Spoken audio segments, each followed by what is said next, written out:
Hey guys, welcome to tutorial number 17, and today is going to be the last tutorial for our bus tab. So if you go to our script, right, and if you run it, you can actually see that we have multiple tabs that we want to cover. First we cover the taxi, and now we are covering the bus. So in the next tutorial we are going to cover the MRT and LRT. So let me repeat again. We cover the taxi screen, and then this one will be the bus screen. So we have bus stop screen and bus services screen, and today we are going to finish it, and then next tutorial we're going to move on to MRT and LRT screen. So this last tutorial of bus screen, right, we are going to look at how we can link the one-way bus route screen and two-way bus route screen to our bus arrival screen. And as we mentioned before, there will be two functions that can bring you to the bus arrival screen. The first one is going to be the go to bus arrival banner, in which it will bring you from the bus stop screen to our bus arrival screen. Bus stop screen, and then when you click on the bus stop banner, it's going to bring you to the bus arrival screen.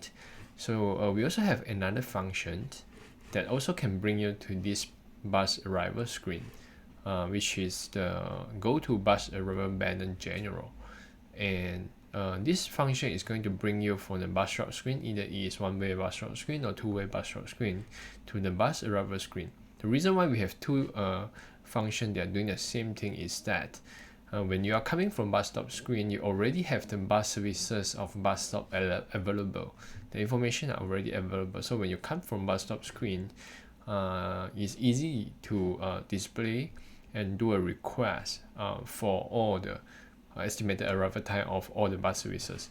But we need to have another separate function that bring you from the bus route screen to the bus arrival screen, and this function is going to do additional thing, because when you're coming from bus route screen, you will not have the bus arrival, the bus services information available.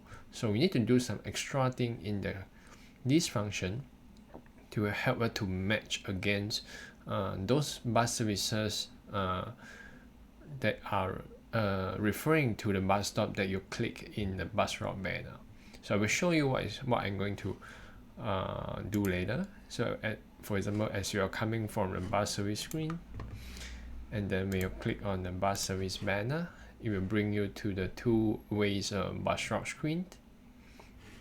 So here, as we click on the bus route banner for a particular bus stop, there are so many bus stops here, and if you click on, for example, this one 22181, it's going to bring you to this bus arrival screen. But at this point of time, we don't have all the bus services data available for this bus stop. So we are going to do something here in this function to look for all the bus services for this particular bus stop, and then we're going to use that to create our bus arrival screen with the bus arrival banner. Okay, so without further ado, let's look at our web-based version of tutorial. Actually, we only have one step, which is to have this function available. At the moment, our bus route banner are calling this function, but at the moment it's only a pass in your I believe it's only a pass in the function, so it doesn't do anything.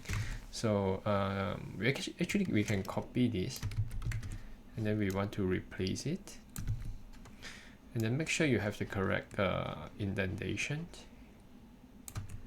So now I'm going to explain what this is going to do. So same as the go to bus arrival banner function, it's going to first refer to your bus arrival screen, and then from the bus arrival screen we will check if there is any bus arrival banner. We want to remove it. Once we remove it, then we will create a new one. So how do we create a new one? So as we come from the bus route screen, there are two information that we need. The first is the bus stop code, which bus stop you are referring to, and then the other one will be the direction, which direction you are referring to. So with these two information, we will check for all the bus route in the total bus route response. If the code is matched, and then if the direction is matched, we are going to append the bus service of that particular bus stop. So we are going to get all the bus services available for that one particular bus stop. Okay, so this is the way that we get all the bus services of one particular bus stop. You don't need to do this when you're coming from bus stop screen, because when you're coming from bus stop screen, this information is already available. And this is the extra thing that we do in this function. Go to bus area banner general. Okay, and then the rest is the same. So for each bus service, we are going to create a bus area banner. We will use back the same class, and then after that we will change screen to the bus arrival screen. Okay, and then when you are in the bus arrival screen, you automatically do the refresh for you. So for the refresh to happen, you need to make sure that this bus service or bus stop backup is assigned with this bus service object. Okay, remember we also have this thing in our go to bus area banner function, which we want to assign this variable with our bus service object, so that when you refresh, this information is available. I can show you. If you go to the go to bus area banner function, so every time it's refreshing, it's going to look for this value. So with this value, then you can refresh the banner. Okay, so yeah, so in the go to bus area banner general function, you want to make sure this variable is filled up with the right information. Okay, so this is why we have this here. Okay, so let's save it, and then that's all. I think we can run it to see what is the result. I'm sure it's working.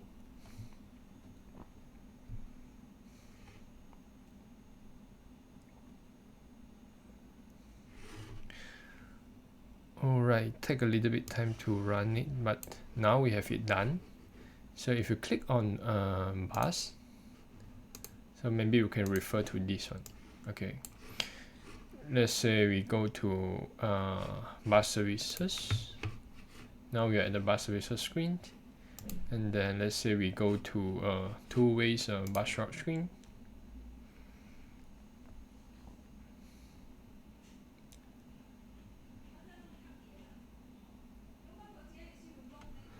And now as we are in the bus route screen, as we click on the bus route banner, now we come to the bus arrival screen. Okay, now we are at the bus arrival screen. So every 60 seconds it's going to refresh. Okay,